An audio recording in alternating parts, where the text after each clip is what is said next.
Welcome into the Colts Squad Show. I'm your host, Derek Schultz, and I regret to inform everyone that I just turned down an invitation to the Pro Bowl.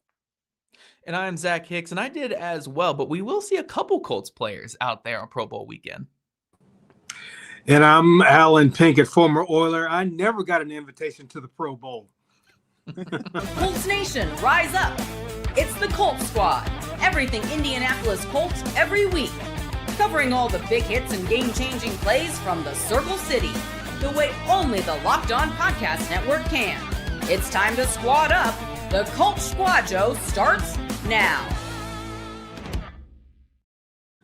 Welcome to the Colts Squad Show, Crossover Thursday, presented by PrizePicks. Download the PrizePicks app today and use code LOCKEDONNFL to get $50 in lineups after you play your first $5 lineup. I'm Derek Schultz, longtime Indy sports talker and columnist for the Indianapolis Business Journal. I'm joined by a Notre Dame legend, and he'll always be a Pro Bowler in our hearts, Alan Pinkett, longtime NFL running back. Our Locked On Colts film guru, Zach Hicks, is back on the mend and here. Jake Arthur is on assignment in Mobile for the Senior Bowl, so he'll return to a future Locked On Colts Squad Show. Our series of position group reviews continues on tonight's episode, where we take a look at the running backs. Obviously, Jonathan Taylor, the most prominent figure there, but an interesting mix of depth behind him, and we'll evaluate all of their seasons, including Taylor. Speaking of JT, appreciating the season that he put together, really just the career that he's put together as well. I understand that in the wave of disappointment that everybody had with this Colts season, I think sometimes individual performances get lost. And man, that first half of the season for Jonathan Taylor is about as good as it gets for this franchise. And this is a franchise that has had Edgerrin James and Eric Dickerson and Marshall Faulk and some of the best to ever do it at the position. And Taylor's season right up there with those guys. In segment 3, we'll talk Super Bowl is Patriots Seahawks, the fact that that's the matchup and that's how they built their teams, an indictment on the Colts. We'll discuss that. And then I feel like this is an annual conversation, some ideas to spruce up what is kind of become made fun of. I don't even want to say become made fun of. It's been made fun of for a long time. Just Pro Bowl weekend in general, and the fact that now you got Shedeur Sanders is technically a Pro Bowler, and what are we doing? We'll talk all about that to round out the show today. But boys, let's talk about the running back room. It was pretty much all Jonathan Taylor. He accounted for 1,585 yards of the team's 2,007 rushing yards. In fact, their second leading rusher this year was Daniel Jones. I went back and looked, Zach. It's actually the first time since 2015 the Colts have only had one running back to account for over 100 yards. Ahmad Bradshaw had 85 backing up Frank Gore in 2015, but that was back in the days where the Colts couldn't run the ball at all. Now they can run the ball, but part of that is the fact, you had Abdullah and Giddens was sort of in and out, and Tyler Goodson dealt with some injuries. So I think there is some context there.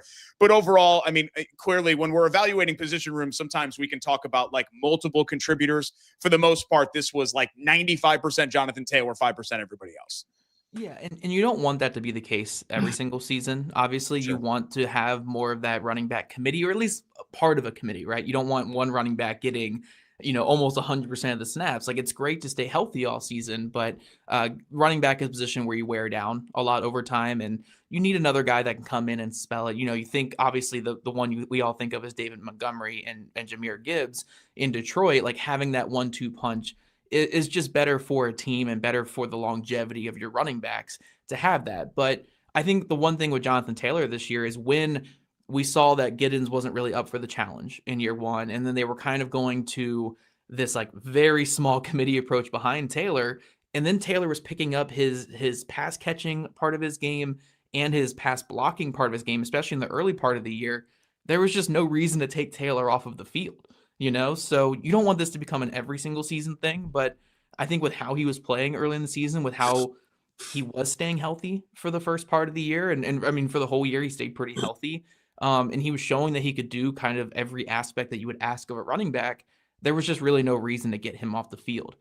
So yeah, it just kind of happened to be that way, where the Colts got lucky that, there wasn't a bad step that Taylor took, or, a twisted ankle, because he has dealt with injuries in the last couple years. But overall, I mean, the Colts were one of the best running teams in the entire league, despite only really having one guy producing all those yards, which kind of speaks to how good Taylor was and how good this Colts running game was. The Colts running game was so dominant in the first half of the season that even with the second half of the season struggles, with a hampered quarterback in Daniel Jones, with a limited quarterback in Phillip Rivers, with playing the Houston defense, the Seattle defense, the Kansas City defense was pretty good this year. Like a lot of good defenses down the stretch, they were still like a top 3 rushing offense in football this season, like by EPA per play, and a lot of the efficiency stats. They were on pace to be like a historically great rushing offense. It kind of came down a little bit in that second half, but still a great year running the football. And a lot of it begins and ends with Jonathan Taylor and this offensive line. So I would say it was a very successful year from the Colts running back room, even if you want a little bit more from those guys behind Taylor, which we're going to talk about for majority of this segment because we want to leave Taylor more so for segment 2. But overall, I would say like the running back room grade's very high for the Colts this season just because of the production that they had out there. Well, you mentioned some great running backs in Colts history, and I think one of them I admired a great deal, even though he went to University of Miami. I'm not too fond of anybody who went to Miami, but that's personal. I do respect their talent, but Edge is the first person who I ever heard call the position. He renamed it. He said he was an every down back, and he damn sure proved it. And so when I look at Jonathan Taylor, he did become an every down back, because of his ability to block when they blitzed, his ability to catch passes. And I think the thing that helped him out the most was, he did carry it over 300 times, but it just never felt like it because they spread it out so well. One of the things that used to always get on my nerves was running backs who would rip off 2 or 3 good runs and then come out the game and rest a little bit. And, it was a pet peeve to me is because you're not allowed to be tired until you get the ball in the end zone, and I think Jonathan Taylor was like that where he wouldn't come off the field, but he didn't come off the field because he'd rip off a good run. They might throw 3 passes the next 3 downs, and then he'd be well rested and could go and run again. So I attribute a lot of his success to the fact that, yes, he carried the ball a bunch of times, but it was spread out so much that he was fresh every time he got the football. And I could tell that, the national media, he started to get the attention of the national media, and they're like, oh, you got to stop Jonathan Taylor. Oh, you got to stop Jonathan Taylor. But they weren't really watching him because they threw more on first down than they ran the football. And so it's almost like his runs would catch the defense off guard because it's like, okay, we're coming in and we're primed to stop this JT. And Daniel Jones is throwing it all over the place. Next thing you know, boom, he rips one out the side gate and gets a bunch of yards. So, I do attribute a lot of his success to the Shane Steichen style of offense where the running back stayed fresh most of the time. And, I do know that continual running of the football wears you down. But in this offense, it just doesn't feel like you get worn down that much. So this was year number 6 for Jonathan Taylor. And usually a full-time back is good for about 6 years. But I don't see any of his skills diminishing. I don't see a reason why he would start going downhill. And as long as they keep the system the way they keep it, I think he's got at least a good 3-4 more years. Yeah, they definitely need somebody else, though, in that room to step up a little bit. Like, look, with what you're paying Jonathan Taylor, I'm fine with him getting 80% of the snaps. It just can't be like 95% of the snaps or the production, in that backfield, just because, again, you want to keep him at least a little bit fresh. You are paying him to be the every down back, like you said, Alan, but they need more out of either DJ Giddens or a free agent running back, a draft running back. Maybe Tyler Goodson can get back in there. But they just didn't get anything behind him. And I think that you do ideally want to get at least a little bit of something behind him. I will say that one of the biggest surprises on the whole year, though, was Amir Abdullah coming out of nowhere to be a good kick returner, to be a good passing down blocker and passing down receiver out of the backfield. I thought some of his rushing attempts were pretty good. And it's kind of where the Colts had to pivot to when DJ Giddens just wasn't up to snuff. And we actually have a comment here saying that, like, it's clear the Colts don't like Giddens. The thing with Giddens is he was 21 years old this year, young player, rookie season, 5th round pick, and the pass blocking just wasn't good enough. And Allen, as a running back that played in the NFL, what's the one thing that gets you benched more than, besides fumbling, what's the number one thing that gets you benched quicker than anything else? It's pass blocking as a running right. back. It's pass blocking. Unless you're running like Jonathan Taylor out there, running for 100 yards a game, if you can't pass block, you're not going to play. So the Colts had to pivot to Amir Abdullah, a journeyman running back who mainly played special teams. And he actually gave them pretty good production for, again, you're paying him vet minimum contract to come in here, and he gave them surplus value on that contract. So credit to the Colts for finding that value, but I don't think that like the book is written for Giddens. He's in his first year. The Colts have 3 more cheap seasons on his contract with him. It's on him to get better as a pass blocker and earn more carries in the running game. Because again, if you can't pass block as a backup running back, you're not going to play in this league. Yeah, it's no block, no rock. Right, exactly. is how it goes. The thing that, I won't take long on this, but the thing that they do need to give somebody else some more carries. But to me, they have no diversity at the running back position. They're all pretty much the same guy, all pretty much same height.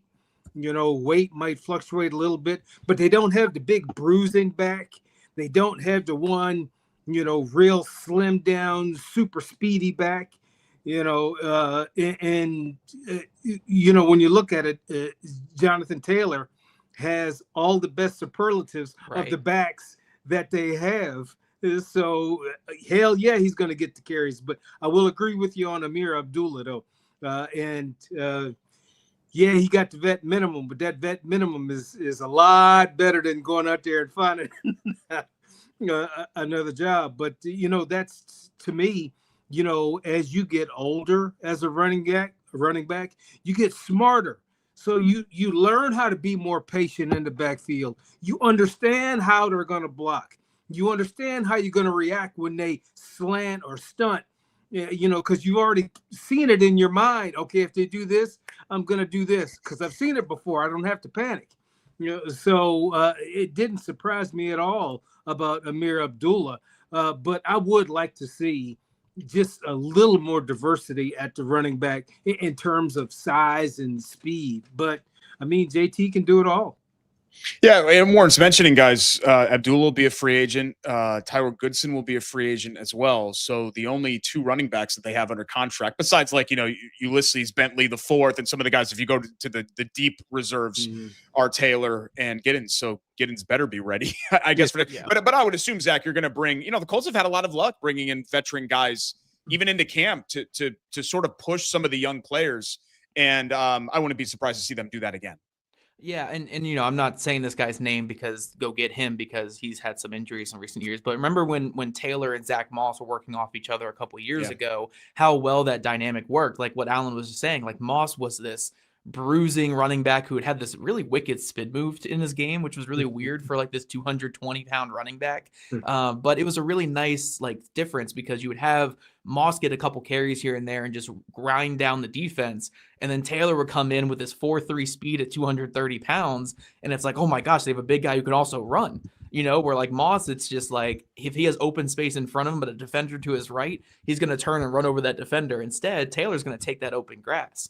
And it's really nice having that dynamic. So I agree. I think getting just a player like that in here to pair with Jonathan Taylor, especially if you want Taylor to be more of your all-around back, then when you want to go to these like really bruising situations or just grind down a defense, like maybe even early in the game, you can have kind of that bigger back in there. But I just think having more diversity there. I will say with Tyler Goodson, though, I think he's a restricted free agent. So usually those guys do end up coming back. But Goodson, I don't think factors much into the running back room. He's more of a gunner at this point. And he was a great gunner last year. But, I think that more so. And dealt with a bunch of injuries this year. Kind of a bad luck season for Tyler Goodson more than anything else. Right.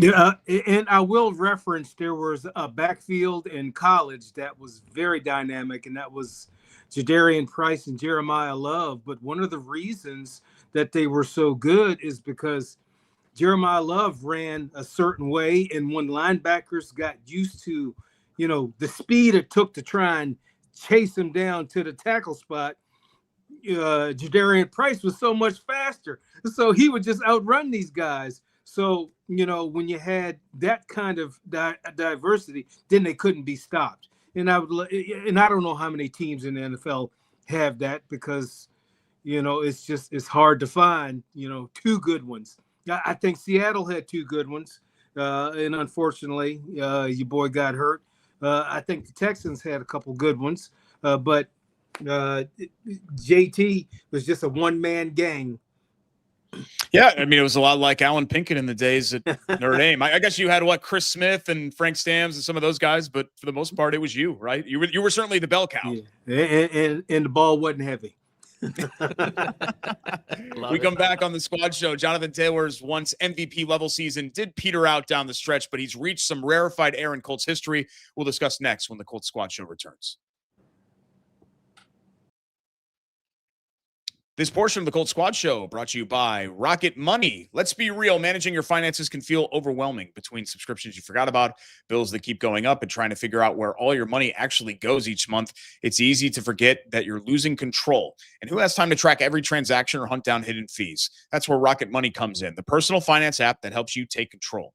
It finds and cancels your unwanted subscriptions, monitors your spending, and helps you lower your bills so you can grow your savings. I was shocked when Rocket Money showed me that I was paying for several different subscriptions that I had completely forgotten about. I just signed up one day and it sounds good. Oh yeah, $7.99 a month. All right. And then you do that for a couple of months and then you realize, wait a minute, I've been paying for this for a full year. It's already saved me money. I love how it tracks all my subscriptions and it lets me cancel them right in the app with just a few taps. No more hunting down customer service numbers. Nobody wants to do that in 2026. Let Rocket Money help you reach your financial goals faster. Join at rocketmoney.com/lockedon. That's rocketmoney.com/lockedon. rocketmoney.com/lockedon. Squad Show is also brought to you by Gametime. There's nothing like being in an NBA arena. The crowd, the energy, the moment.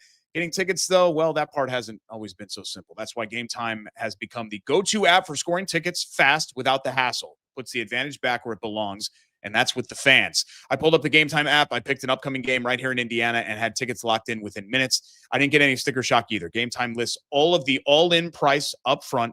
No surprise fees at checkout. That's really important. You can also get the exact view from the seat you're buying before you purchase it. It's really cool.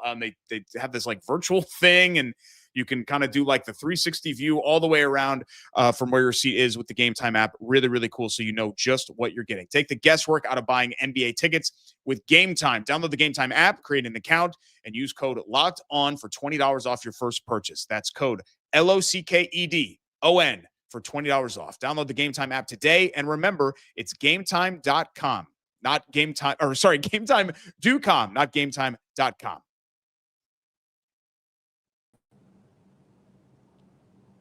And we're back on the Locked On Colts Squad Show alongside former NFLer Alan Pinkett and Zach Hicks of Locked On Colts. Your first listen every day. I'm Derek Schultz. Thanks so much for joining us.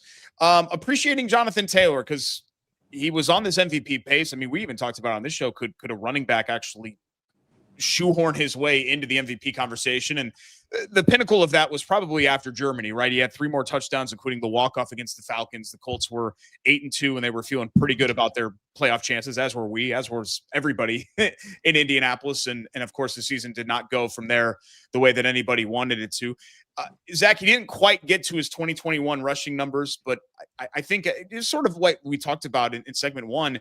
Pound for pound, this might have been his best all-around season. I don't think that he's ever going to be the all-around player that Alan Pinkett mentioned Edgerrin James was, but I do think that he's gotten a lot better in that area, and that's what you love to see for a guy that it's hard to believe, man. He's 6 years into his NFL career now.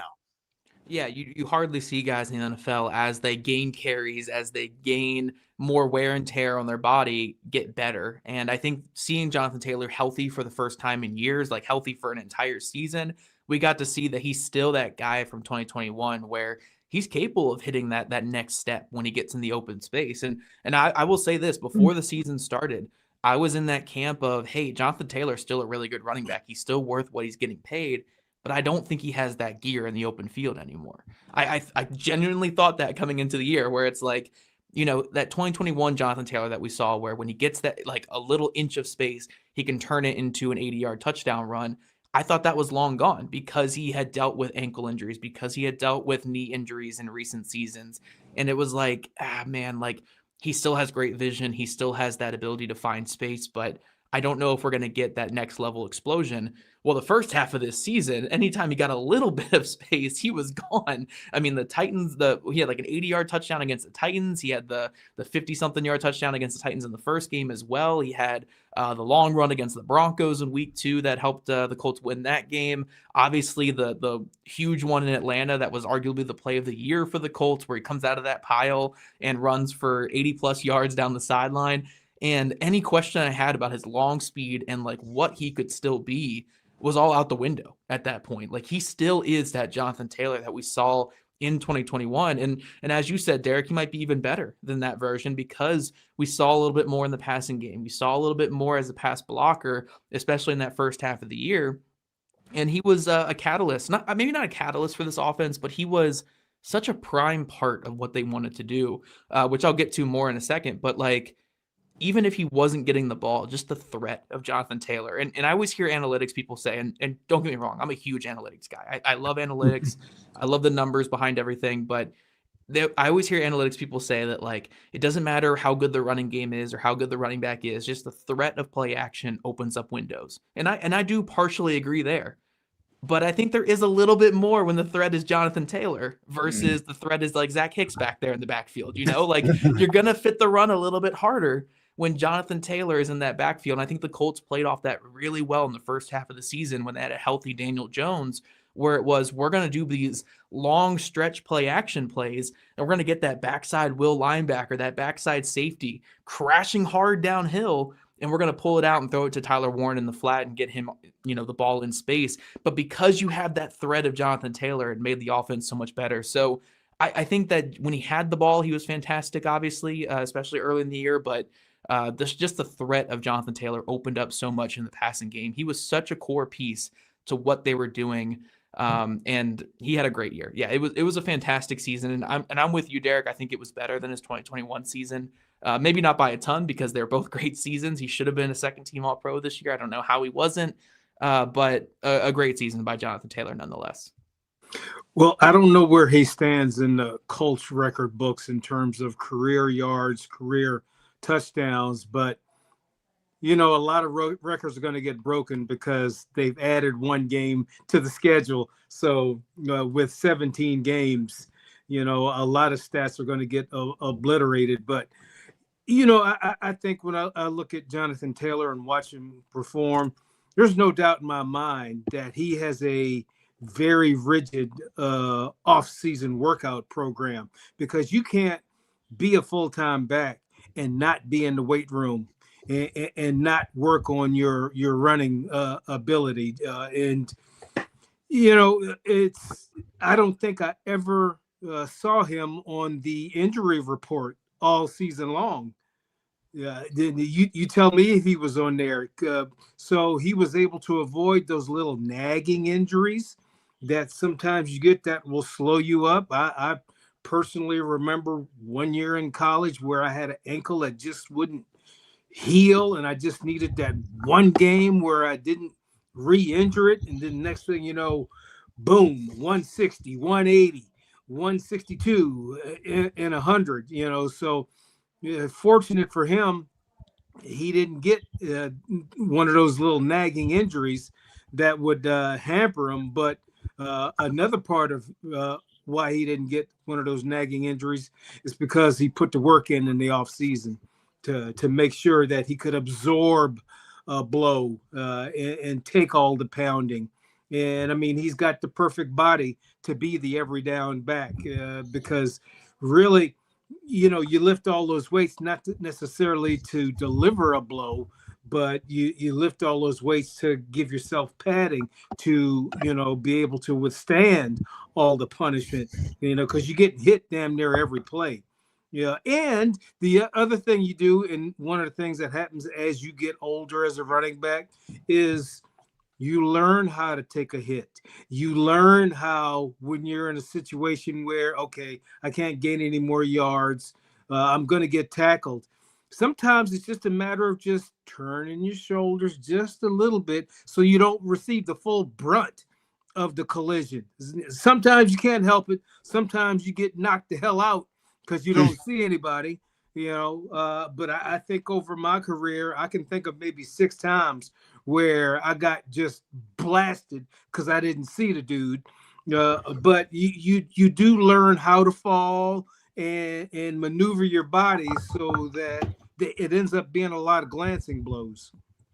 What's amazing to me too about just kind of Taylor's, and you mentioned it, Zach, like he's had injury issues, right? And this was the first season that he was fully healthy. But I remember when he was a draft prospect, one of the red flags for me, like there usually is for Wisconsin guys, is that Wisconsin chews their running backs up and spits them out. Like they give him like 400 carries a season or whatever it is. Mm-hmm. And Taylor was a workhorse on the college level. And then now he's again been a workhorse on this level. I mean, you're talking about a guy that had 300.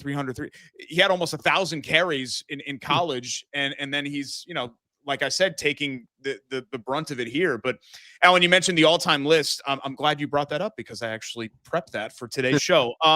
1,628 yards away from Edgerrin James for the all-time rushing title as a Colt. Edge did it in 7 seasons. Next season will be JT's 7th.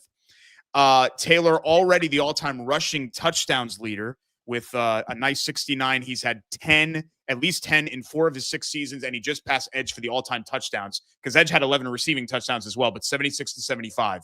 And again, I understand that Eric Dickerson and especially Marshall Faulk, their window was much smaller, but anytime that you can say, hey, I was the all-time leader on a team that had those 3 names, I mean, you're talking about 3 of the 10 best running backs of all time, probably pound for pound. Yeah, and I fully expect him to be number 1 in rushing yards in franchise history by the end of his time with the Colts or end of his NFL career, whatever comes first there.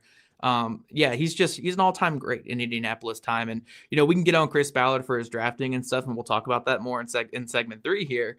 But getting guys like Jonathan Taylor and Quentin Nelson in this franchise, 2 guys that are going to be in the Ring of Honor one day, it is a special thing, and getting to see them in their prime and getting to see them put up these fantastic numbers and fantastic seasons. Like, you wish there were more playoff success with it for sure.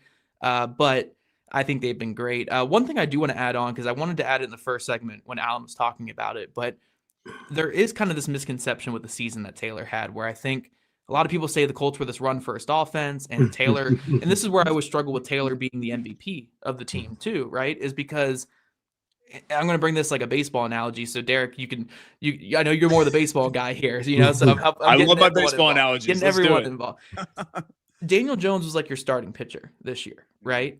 Taylor was your closer and basically your reliever as well. He was your reliever and your closer. And when we saw Taylor's numbers dip in the second half of the season, it was just because they weren't winning in games in the second half. They weren't really close in games in the second half, right? So it was hard to get your closer. Like, we all know on a bad baseball team, your closer doesn't get much action, and that was kind of the case with Jonathan Taylor, where what we saw in the first half of the year when he was having this special production was they were using the fear of Jonathan Taylor to get yards in the passing game. And then once they got their yards in the passing game, got points on the board, then they would just let Taylor go to work. And he was averaging almost 100 yards rushing per second half in the first half of the season because he was that dominant as that closer for the team. So it was almost like the Colts were benefiting from the fear of him first, and then they would just let him close out the game. So, of course, when you're losing games late in the season, your closer is not really going to get much action out there. But I don't think it takes away from how special he was this season. He just, it was kind of more of a game flow thing that took him away from a lot of these things. Mm-hmm. But he was awesome. I really loved how Shane Steichen used him. And to what Alan was saying in the first segment is that kind of kept him fresh. The whole first half, you're kind of like this intimidating force instead of like the main guy. And then when everyone else is tired out there in the second half, you have fresh legs and you're ready to go. And that's kind of what kept him fresh for most of the season. I think it was a great game plan. They just need to make sure that the passing game is on point next season because he is like this. It's like coincides with the passing game. Like Taylor we're not a run first offense in Indy. We're a pass first offense. But once that pass gets going, the second half we become a run first offense with this superstar closer. But they need to set up that superstar closer to get him the ball in the second half of games. But it doesn't take away from how special his year was. It's just it's a different type of special. It wasn't like 2021, he was the entire offense. He was every aspect of the offense. They couldn't do anything else. This year, he was just a massive, massive piece of an offense that was really good and cohesive for most of the season. It just sucks that it kind of went downhill in the second half, but he was a core element to it, but it was mostly as a closer than it was like the entire like breathing aspect of the offense. I do like the analogy of being a closer, and I think that's exactly what he was, because he was running when folks weren't expecting him to run. And when he did run in the second half, you got to understand, you got guys like Quentin Nelson and the rest of that offensive line beating on those guys the entire game. Now they're at the advantage because usually they have the lead, and there's nothing an offensive lineman wants to do more than move forward out of his stance as opposed to dropping back and having to catch somebody. So he was actually catching the offensive linemen at their prime near the end of games too, which allowed him to be a hell of a closer. So just the entire system really benefited him. But I'm not going to say it's all system, because you still got to have some talent to be able to run for that many yards and carry it that many times. By the way, shout out to our friends at Locked On MLB. If you are looking to get your baseball offseason and hot stove fix, tune them in after you listen to Locked On Colts. Check out Locked On MLB. We'll continue next with a Super Bowl matchup between the Patriots and Seahawks, and whether or not that's an indictment on the Colts. We'll debate that question when the Colts Squad Show returns. This portion of the Colts Squad Show brought to you by our friends at Indeed.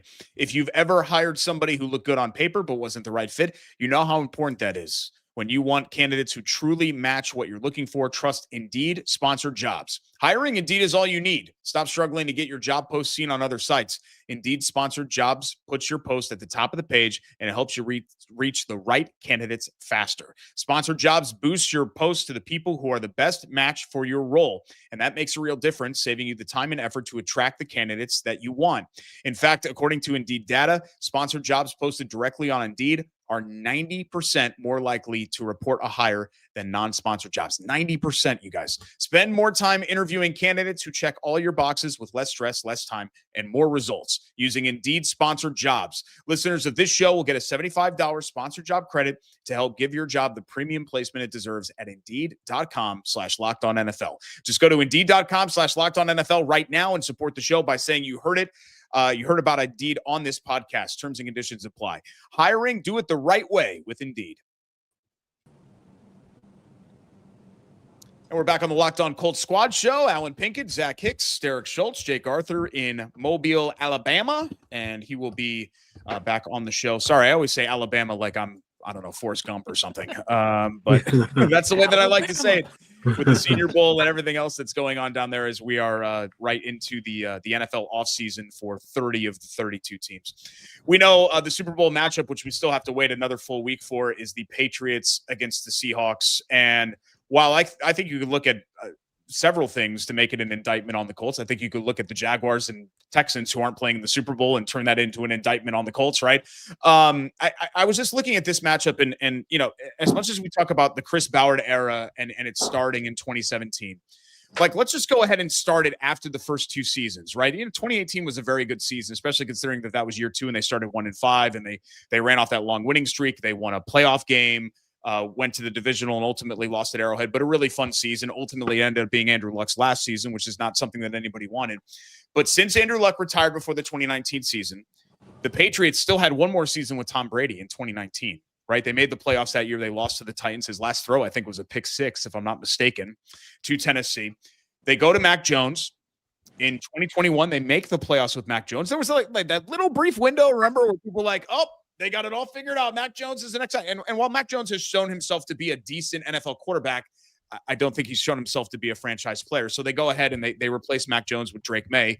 And here they are back in the Super Bowl again. The Seahawks kind of followed the Colts model for the most part. They went the retread route, right? Geno Smith, and they unlocked some success there, right? Geno Smith had some decent seasons there. The Seahawks were around 9-10 wins, but they weren't really getting anywhere. They had a kind of a clearly defined ceiling. And then they took it to the next level by betting big on Sam Darnold, which is something that Zach had mentioned. If the Colts want to go that route, they should drop a bag on Sam Darnold. And look, Daniel Jones was good, right? And we maybe give him a little bit of an incomplete, but if you could do it all over again, knowing what Darnold gave you for a second straight year, maybe you change that out. It's just not these two teams, Zach. I'm just using them as an example, but I think the underlying factor here is that the Seahawks, the Patriots, several other NFL teams have made themselves over since the Colts have been in this drought. In fact, they've made themselves over in some cases multiple times and have found success. Now, not all of them have gotten to the Super Bowl, but they've gotten to the playoffs, or they've won playoff games, or they've won the division. And here the Colts are with a big fat zero in all of those categories across the board. Yeah, and not to be super defensive of Chris Ballard here with this indictment here. Trust me, I'll be critical of him afterwards. But I will say it really helps with these two teams where, one, the Patriots tore everything down. Twice basically, right? Post Tom Brady. And it helps when you get lucky on your quarterback pick, right? And I'm not saying it didn't take a certain degree of skill to land Drake May, but he was the third quarterback taken in that draft. Who knows where he ranked on their actual, if they had the first overall pick, did they take him? Who knows? Sometimes better be lucky than good, right? Like, by the time their pick came on the board, he was the only one left. And it was like, okay, cool, we'll take him. And he ends up being what looks to be the best of the bunch. And then having that quarterback on a rookie contract makes life so much easier. And then you go to Seattle's situation. It really helps when you can trade off an aging franchise quarterback who wants out for 3 first-round picks or 2 first-round picks, plus a healthy dose of contracts. They were able to turn those picks into some very, very good players on cheap deals going forward for them. So, in some aspect, like, they had it on a little bit easier mode than I guess Ballard, where Ballard had to recover from the loss of Andrew Luck without getting picks for Andrew Luck, and also not really being in a place where he could tear it all down with Jamersay. But there's multiple ways to succeed in this league. And one thing that you can look at with Seattle is they never really tore it down. Like, yes, they got the picks, obviously, from Russell Wilson, but they never really tore it down to rebuild it back up. They hit on a lot of draft picks. Like, that was kind of the big part, was they hit on a lot of draft picks. They extended the right guys. And then when they had to take their chances, getting Ernest Jones in there at linebacker, who's a really, really good linebacker for them, getting Sam Darnold in there and making that crucial move from Geno Smith to Sam Darnold, they were able to take those chances and succeed with them. Changing a head coach, when they made the change at head coach from Pete Carroll, arguably a Hall of Fame coach and a very, very good one at that.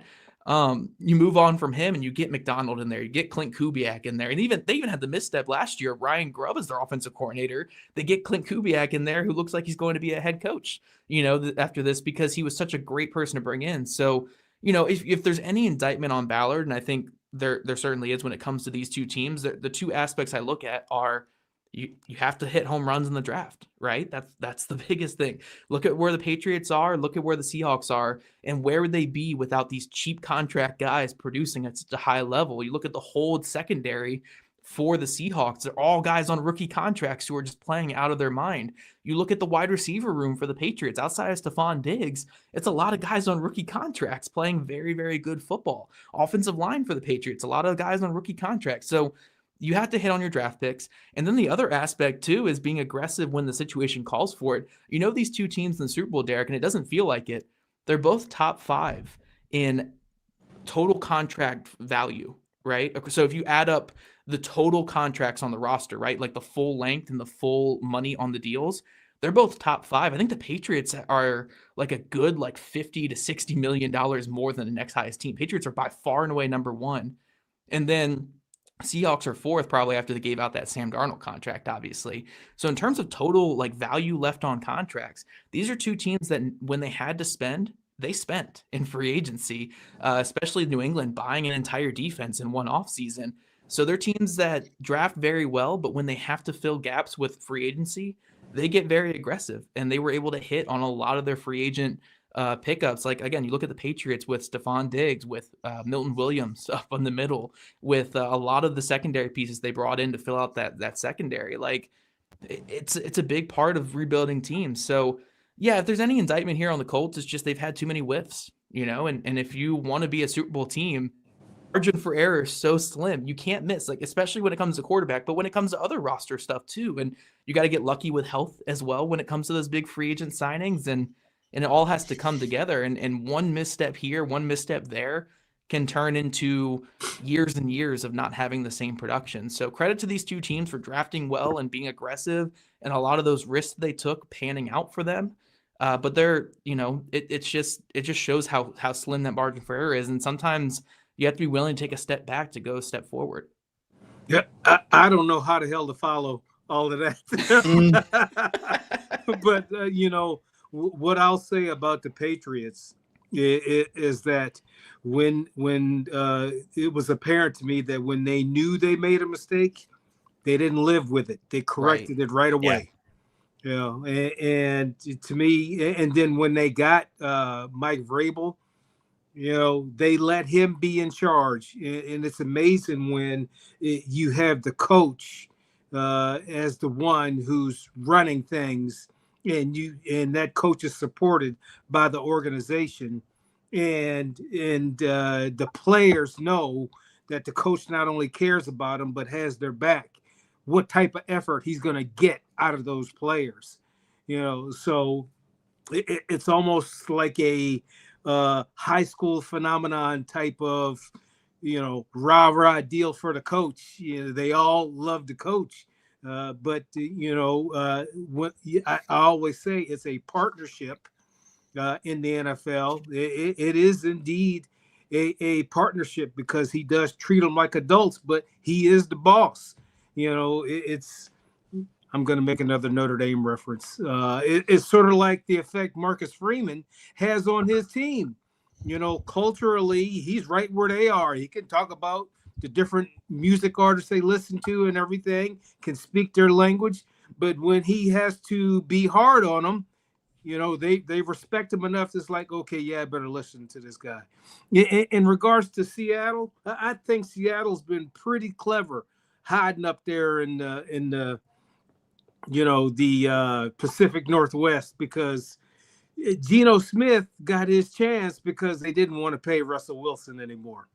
And then when Geno Smith was playing well, it's like, well, he's at that point. We don't want to pay him anymore. They go and get Sam Darnold, and so they have gotten lucky. I think, but I don't want to call it luck. I want to just say they were clever, because they hit on their quarterbacks, when they decided to be behind the quarterback. But, Seattle's an organization that's just solid all the way around. And once again, got the right coach, and I always believe that there's two places where you got to hit in football. You got to hit on your quarterback.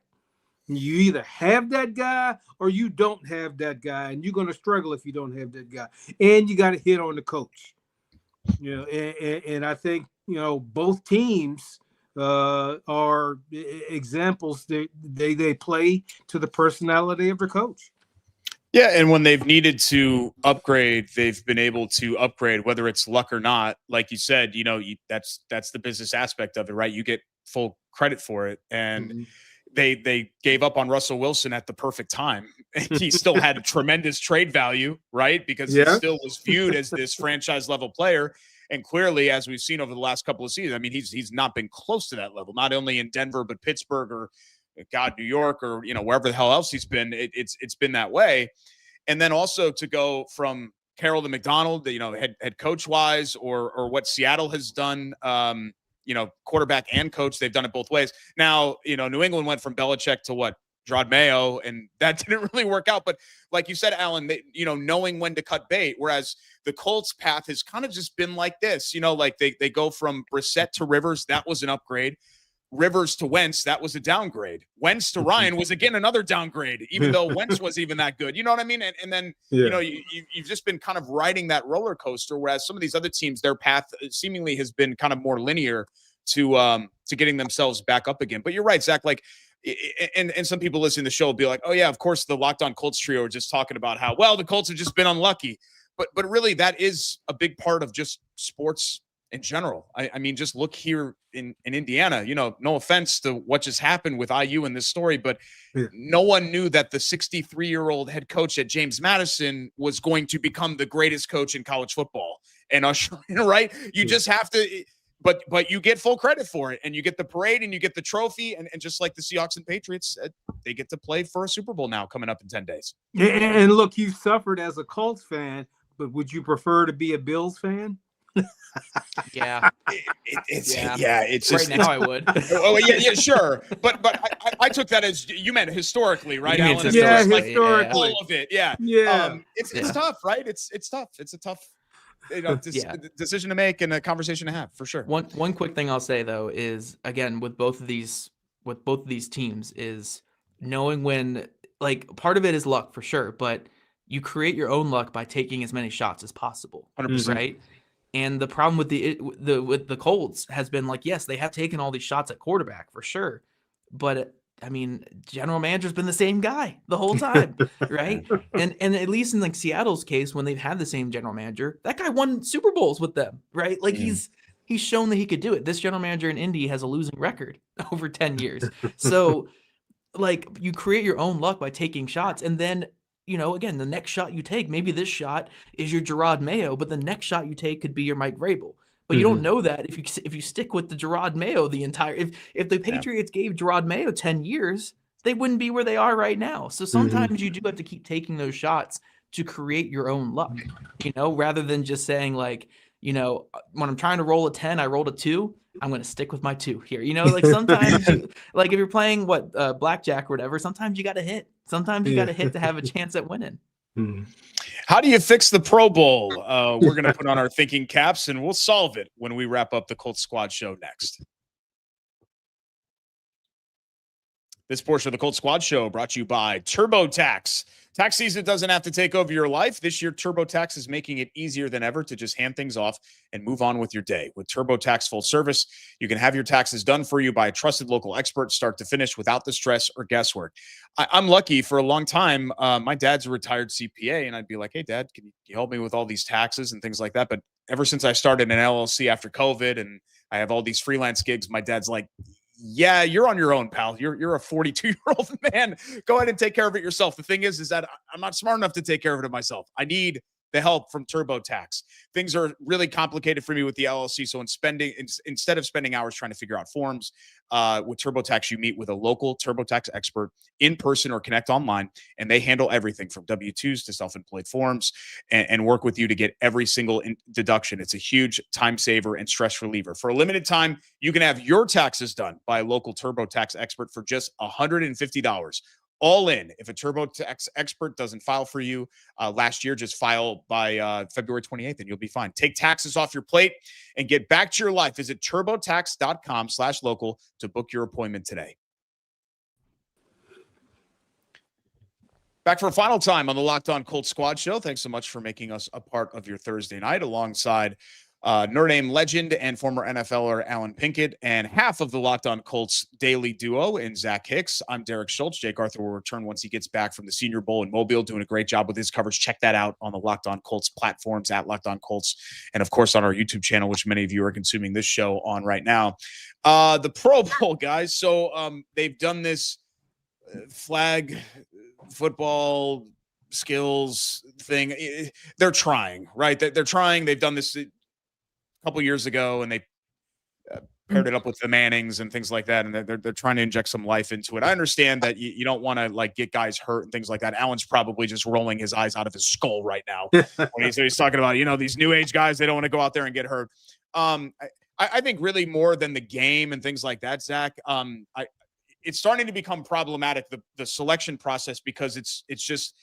I compared it to Gold Gloves in baseball, not to make another baseball analogy, but even like those have more merit than Shedeur Sanders getting into the Pro Bowl. And I don't want to just make it about Shedeur Sanders. You brought up Tyler Huntley a couple of years ago. I mean, they get to the point where it's like the 6th alternate, the 7th alternate, the 8th alternate, and you're just like, guys, why don't you just – there's no game, right?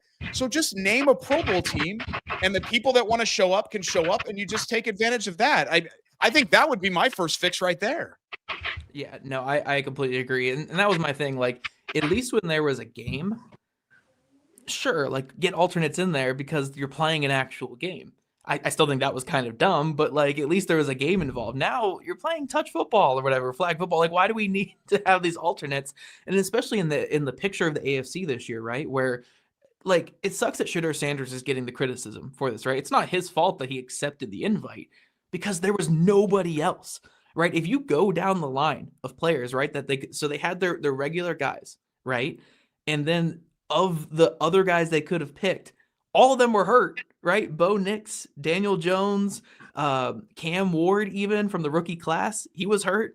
You know, like these guys couldn't play, and even in the flag football game because they're already dealing with torn Achilles or busted shoulders or broken ankles. So these guys couldn't play in the meaningless flag game.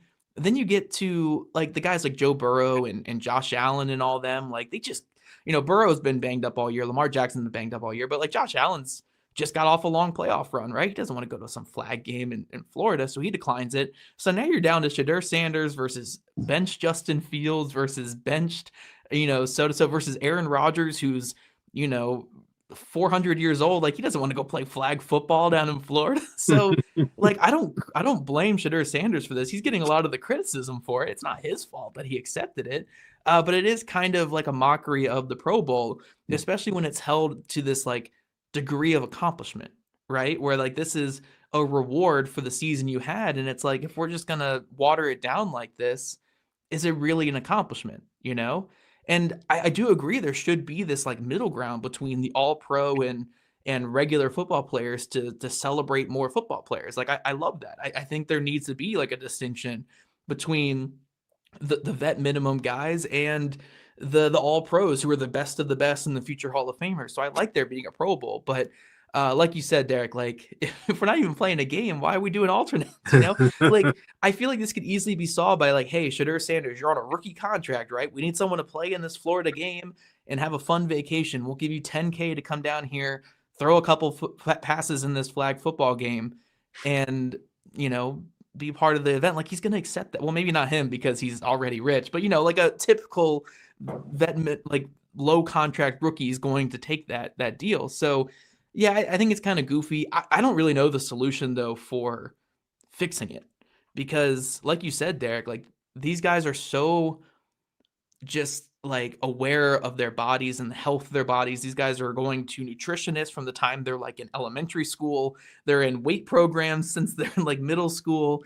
They are dealing with agents and trainers from such a young age now that they're so aware of like the condition of their body and like, you know, how to make themselves as healthy as possible for the longest career possible to maximize their earning potential. And unless the Pro Bowl was offering this like massive incentive to each player, right? Like monetary incentive, I'm not going to put my body on the line. I'm not going to kill my earning potential for a meaningless football game that's just for entertainment, right? Like it's one thing for me to do it on Sundays when I'm getting paid millions of dollars, have the potential to make more money. I'm not earning anything in the Pro Bowl. You know, so I'm sure there are a handful of guys who are like Sean Taylor of the world who will go out there and just crush a punter in the Pro Bowl, right? Because that's just how they are wired as a player. But for the, you know, for the typical NFL player where, you know, there is a love of the game, but there's also a business aspect of this. It doesn't make any sense from the business aspect of playing a Pro Bowl that has contact. Maybe you can go back to some of the old throwing competitions and like fun things that, you know, from the early 2000s and stuff. But aside from that, I don't think you can really have a game besides flag football because these guys are so protective of their money now. You know, I hope I don't sound like the get off my lawn guy, but I missed the actual game. You know, I do miss the fact that it was mostly offense and there was sort of a code that you wouldn't get blasted. There might be a couple guys that would blast you, but for the most part, if you made the Pro Bowl, it's like, okay, look, you can come across the middle and I'll pull up so I won't have to destroy you coming across the middle. And the Pro Bowl was relevant. And the way I know the game was relevant is Vegas liked it. They still had odds in the Pro Bowl, so you really had to be desperate. The ratings were huge too. I mean, people were tuning into that thing, man. It's crazy. Yeah, you know, it did receive. It received better ratings than anything else they were showing at the time. Yeah. Any basketball game, any golf that was going on. So I do miss the game, and I'll just tell you, I haven't seen any skills competition. I am not interested, but I understand why they put it on, because these guys are so dynamic that people will are so wanting to see them do something that they'll watch flag football, but I also understand why guys don't do it, because I think back when I was playing, if you went to the Pro Bowl and you were on the winning team, you got $10,000. If you're on the losing team, you got $5,000. Now, I don't think anybody would. They wouldn't they wouldn't shun $10,000. But to do it now, to risk your body and your future earnings over $10,000, I don't think anybody's going to do it. And they are worried about getting hurt. And I've noticed there's been a noticeable change ever since, you remember Jonathan Stevens, who was a rookie of the year, offensive rookie of the year, went to the Pro Bowl, got hurt in the Pro Bowl, was really never the same. And I want to say that was probably 1989 or 1990 when he went. There was a running back for the Patriots named Robert Edwards that tore his ACL in a beach game. They were playing on sand. I'm thinking of. Yeah, that's what I'm thinking of. Then. That's what I'm thinking of. I'm saying Jonathan Stevens because I saw him in '93. He was traded to the Packers when I came in as a free agent, and I know he was a rookie of the year. But yeah, it was. Thank you for the correction. But I thought it was Jonathan Stevens got hurt, but Robert Edwards, yeah. Yeah, and I get it for the game. Like I get it that guys don't want to put their body on the line. I just think that, we need something like Zach said. It can't just be all pro, because it's really hard to be an all pro. And there are all these people that are deserving of some sort of recognition, but we can't like water it down any more than we're already watering it down. And then, what ends up happening too is that I think I'm not mistaken here, Joe Flacco has never been a Pro Bowler. Now, not that Joe Flacco's got invited to the Pro Bowler a bunch, but I think he's turned down 2 separate invitations to the Pro Bowl. So technically, Joe Flacco's a 0-time Pro Bowler, when in reality he would be a 2-time Pro Bowler. It's just that he's declined both times. Yeah, and guys like Tyler Huntley and Shedeur Sanders. Yeah, of course. Yeah, which is we're never going to decline, right? Why? How could you? We can even go further. I think Teddy Bridgewater, Tyrod Taylor is a Pro Bowler, which is awesome. I do love me some Tyrod Taylor. But yeah, I don't really. I don't really. You mentioned a couple shows ago, Gardner Minshew. Colts legend Gardner Minshew is a Pro Bowler. But yeah, I don't know what the solution is, because it's not like a video game. You can't just turn injuries off. And if you could guarantee no injuries, put them in bubble wrap or something, then maybe we could have a game. But it's just, again, like we're in this era where guys are getting paid as early as now freshman year in college, that they're getting agents going into college. Like it is a business for these guys from the time they hit, honestly, late middle school. It's a business. Their bodies are their business.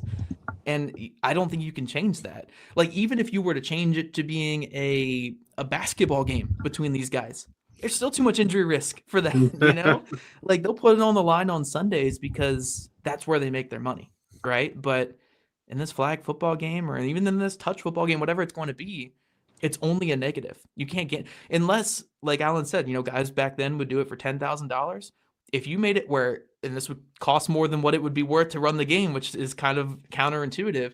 If you made every player got a certain amount of millions of dollars for winning the game, then guys would maybe play it. But then the game would cost hundreds of millions of dollars, and you probably wouldn't make that back. So there's really no solution. I think the Pro Bowl is just broken at this point. I just think that there needs to be like a list, and then no alternates. Like, take the alternates out, or at least have an all honorable mentions team or something, and just have those guys go down in the history books as Pro Bowl honorable mentions that season. Just so there's a distinction that something tangible. Sanders wasn't the real Pro Bowler, right? That was X amount of players, and then just leave it at that and just get rid of whatever the flag game is. Just don't even have an event with it at this point. And I also miss that it's not in Hawaii anymore, because that was part of the allure of going to the Pro Bowl, is going to Hawaii. Now they have it in someplace in Florida. I mean, guys aren't gonna go out of the way to go to Hawaii unless there's.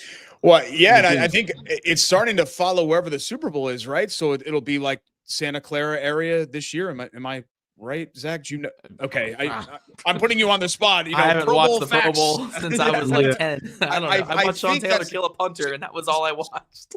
So Alan's right. It was Hawaii, and then it was like Orlando or something, and then I think it started following wherever the Super Bowl site is. But I might.